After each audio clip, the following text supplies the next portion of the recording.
ये भयावह हादसा है। जिस तरह की तस्वीरें वहां से निकलकर सामने आ रही हैं अनुपम, और यकीनन ये बहुत परेशान करने वाली है। हादसे का कारण क्या कोई भी जानकारी मिल पाई है कि क्या पटरी कहीं से टूटी हुई तो नहीं थी, क्या किसी की ये साजिश का हिस्सा तो नहीं है? क्योंकि इतने बड़े पैमाने पर अगर 4 से 5 पटरियां 5 बोगियां पटरी से उतर जाती हैं और वो सीधे पलट जाती हैं, तो अपने आप में बहुत सारे सवालों को ये तस्वीरें इस वक्त देश के सामने रख रही हैं। क्या वजह है? कोई भी जानकारी इसके बारे में मिल पाई है क्या अनुपम? नहीं चित्रा, पुख्ता तौर पर कोई भी जानकारी नहीं मिल पाई है और ये किसी साजिशन हुआ है या फिर पटरी उखड़ी हुई थी या पटरी टूटी हुई थी, इन सब की जो जांच होगी उसमें थोड़ा समय लगेगा। प्राथमिक तौर पर जो स्थानीय लोगों का कहना है कि हो सकता है स्पीड की वजह से हुआ, लेकिन स्पीड की वजह से इस तरह का हादसा क्यों हुआ है, क्या पटरी में कोई गड़बड़ी थी या कोई और वजह रही है, तो ये सब जांच का विषय है। इसमें समय लगता है, समय लगेगा, क्योंकि जब पुख्ता जानकारी सामने आएगी तभी हम इस बारे में कह पाएंगे। फिलहाल जो रेलवे का मकसद है, उद्देश्य है, वो किसी भी तरह तुरंत जो भी पीड़ित हैं उनको बाकायदा मदद पहुंचाई जाए, जो भी सहायता बन सके वो की जा सके, इसी पर फिलहाल प्राथमिकता है। और ये जांच भी शुरू हो चुकी है कि आखिर ये हादसा हुआ क्यों है, और इसके कई पहलू, कई एंगल जो है, जो भी सामने आ रहे हैं, उन सभी पहलुओं पर भी जांच होनी है। बिल्कुल, सारे पहलुओं पर जांच होगी। जो बोगियां पलटी हैं, क्या सभी स्लीपर क्लास की थी?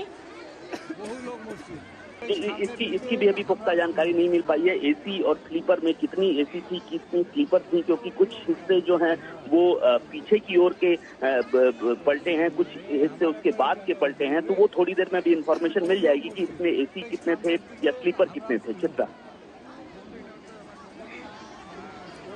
क्योंकि स्लीपर क्लास में ट्रैवल करने वालों की जो तादाद होती है वो कहीं ज्यादा होती है। एक स्लीपर क्लास में, एक कोच में 72 सीटें होती हैं।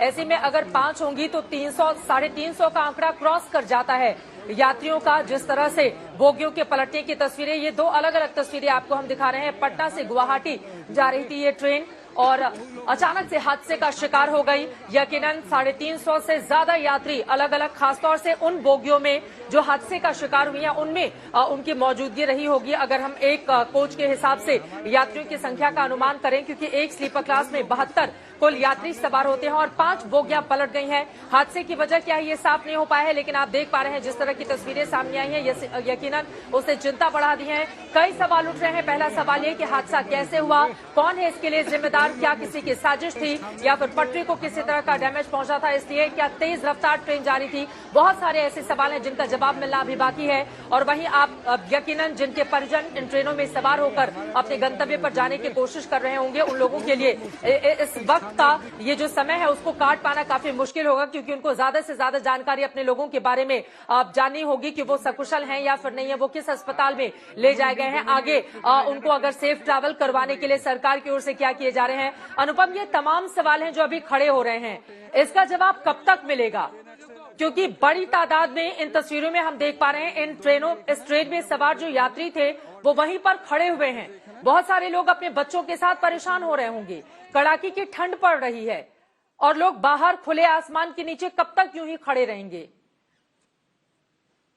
ये देखिए, फिलहाल तो जब तक सरकारी मदद पूरी तौर पर नहीं पहुंचती है, जो यात्री हैं वहां पर उनको थोड़ी देर इंतजार करना पड़ेगा, लेकिन उनको मदद पहुंचाने की पूरी कोशिश की जा रही है और अगल बगल ठहराने की व्यवस्था की जाएगी अगर कोई साधन नहीं मिला वहां से ले जाने का। क्योंकि रिलीफ ट्रेन को भेजा जा रहा है तो हो सकता है कि रिलीफ ट्रेन पहुंचने में थोड़ा वक्त लगेगा, 3-4 घंटे का समय लग सकता है। अगर वो रिलीफ ट्रेन पहुंचती है तो उसी में हो सकता है जो बाकी बचे पैसेंजर है उनको ले जाया जाए, जिस तरफ भी ले जाया जाए, चाहे अलीपुरद्वार की तरफ ले जाया जाए, चाहे दूसरी तरफ ले जाया जाए, सिलीगुड़ी की तरफ ले जाया जाए, तो उस प्रक्रिया में वक्त लगेगा। लेकिन फिलहाल में जो यात्री हैं उनको वहां से आसपास जो भी रहने ठहरने की जगह है वहां पर इंतजाम किया जा रहा है। स्थानीय लोगों की मदद ली जा रही है, स्थानीय प्रशासन और पुलिस की भी मदद ली जा रही है। और जहां तक हादसे का सवाल है, कई पहलू भी सामने आ रहे हैं। क्या कोहरा बहुत ज्यादा था, ठंड की वजह से हुआ है, या कोई साजिश थी, या फिर पटरी में कोई दरार आ गई थी, पटरी टूट गई थी, या उसको उखाड़ दिया गया था। इस तरह के कई सवाल हैं जिनके जवाब हमें पाने हैं और इसकी जांच भी बैठेगी और पूरी तरह से जांच के बाद ही पता चल पाएगा कि आखिर ये हादसा क्यों हुआ। लेकिन फिलहाल जो प्राथमिकता है वो है जो घायल हैं उनको किसी भी तरह बचाया जाए और उनको सरकारी मदद और मेडिकल हेल्प तुरंत प्रदान की जाए। चित्रा।